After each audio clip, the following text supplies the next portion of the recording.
What's up, guys? Welcome to my channel. I'm Mackenzie, Maximize. That's Wesley right there, the cat. He looks like a black pillow, but it's an animal. So I got a haircut, guys. My first haircut in months. And today I wanted to go over the plants that have really blown me away. The ones that I would consider the easiest to tend to for people that are beginners. I haven't done like a top 5 or 6-ish easiest plants for people that are just getting started. I'm just gonna go over it today. Wesley, how are we feeling? I just fed him, so he's like a little sleepy now. I always film when he's sleepy. I can't emphasize this enough. He's absolutely psychotic in the morning. He's like, meh, meh, meh, like following me around. He'll literally just stand there and yell at me. And I've become so used to it that I just ignore it. And then my boyfriend will be like, why are you just letting him yell at you like that nonstop? And I'm like, I don't even hear it anymore because I'm so used to him just screaming at me all the time for food, even though I just fed him. That's my life update real quick. So let's get into the top 5 or 6-ish easiest plants. All right, my first plant. This one is like super mega obvious, guys, but the other ones won't be quite as obvious, hopefully.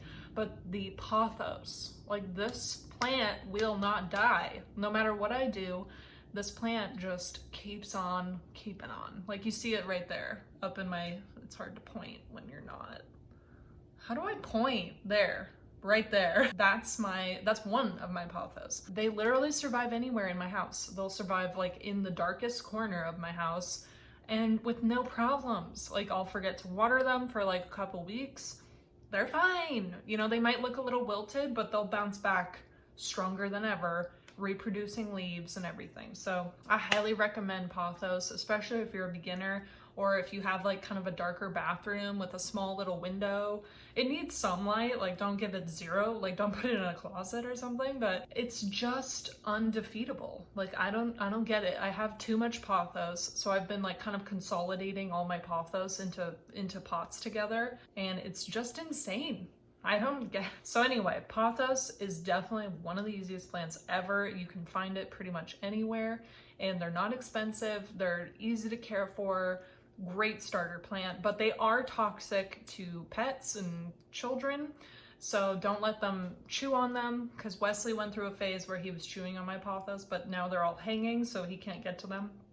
So just beware of that. Don't let your animals chew on them. My second plant, and this one might be another obvious one. So everyone thinks this plant is overrated, but I think it's great. I think it's a great plant, and it's for a reason people love it. The Monstera deliciosa, it just is also a trooper. I would put it on par with as easy as a pothos, because I sometimes will not water that plant for like a couple weeks. I'll be like, I think I watered it, and then I actually didn't. And then I feel the soil, it's like bone dry. And this plant bounces back every time. I don't understand it. So it definitely can't handle like low light like the pothos. So definitely keep it in bright indirect light, maybe a little dapple of direct in the morning or something. And it's always producing leaves and everything. So such a trooper of a plant.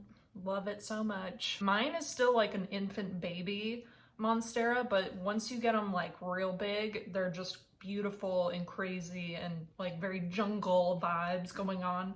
And I debated like getting an even older one, but I'm gonna stick with my baby one because I love that I got it when it was just a few leaves, and now she has like so many. But you can get one that's already pretty mature. Like my mom got a really mature one that for only like $40, which is pretty insane. So she got a better deal for sure. Definitely go get yourself a Monstera deliciosa if you have a bright space and you just want something that you can kind of forget about for a couple weeks, and then you're like, oh, I forgot to water it.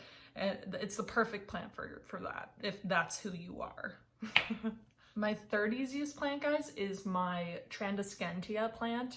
It is so bulletproof. Like I can forget to water it. I can let it dry out 1000%, and it will bounce back without any problems. It's really good at telling you when it's thirsty. Like its leaves will kind of turn like a faint gray color and it'll look a little droopy. So that's a really good plant to have if you're really bad about watering. You want a plant that kind of cues you into when it needs more water and such. And it really doesn't require any special sort of treatment or care. It doesn't need that much fertilizer, if any at all. She is so easy to care for, and one that I really don't have to worry about. Like if I go away for a week or two, I'm like, not worried about the Transcantia, the pothos, the monstera. Those I'm never worried about. It's also called a wandering Jew plant. That's the common name, and there's like a billion varieties. The one that I have specifically is the green and white variety. I think it's like the Zabrina family, but there's also a purple version of the Transcantia that is super mega bulletproof and can survive outdoors really well. So if you have some bright indirect light, it's the perfect plant for you. It's so simple. It grows so quickly. Like I literally have to trim it every few weeks because it gets so long. So if you want a really fast growing hanging plant, Transcantia, that's your girl. That's number 4. The Syngonium, my arrowhead plant. It is such a trooper of a plant as well. Like this is one plant that I was worried about. I was like, I'm definitely gonna kill it. Like there's no way. I heard that it can be a little finicky. Not at all. Like there was one instance where I went away for 2 weeks and my boyfriend was left in charge of the plants. And when I came home, guys, this plant, like all the stems were just like, like hanging. It looked dead. I was like, great, you killed my plant. Like I told you to water them, and I don't get how you could look at that plant and not be like, something's wrong here. But he just, didn't connect the dots or anything. So, but it was literally just hanging. Every stem was just flopped over the sides of the pot. And I thought it was a goner. I was like, there's no way, but I'm gonna water it. I'm gonna soak it and give it some really good fertilizer and nutrients and just like, hope. Just hope. I did just that, and it literally the next day was back to its beautiful self. There was no like severe damage. It didn't even lose many leaves. I think it only lost like 1 leaf in that whole traumatic event. It just bounced back. It just absorbed all that water and just snapped back to what it was. And they're really good in medium light. They are very good in bright light. Like they grow a lot quicker, but you can also keep them in medium light. So I have mine about 7 feet back from my south-facing window, and it loves that spot. It's still producing a lot of leaves.